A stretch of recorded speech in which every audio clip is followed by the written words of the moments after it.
Today is All Saints Day, All Souls Day, or araw ng mga patay, or araw ng mga kaluluwa, or Todos los Santos, kahit ano man ang tawag dyan.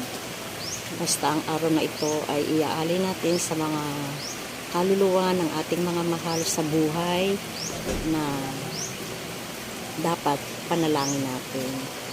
Panalangin natin sila, ang kanilang mga kaluluwa,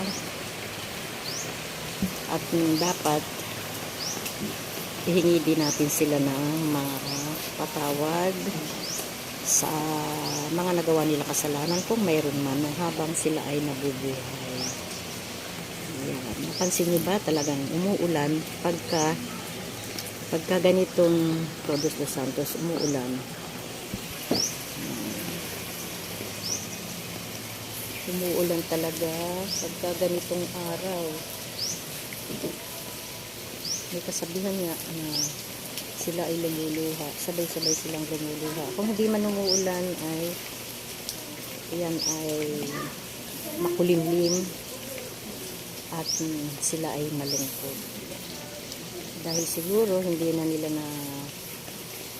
napapansin din na sila ay dinadalaw ng mga mahal nila sa buhay. Kaya tayo habang tayo nabubuhay, alalahanin naman din natin sila.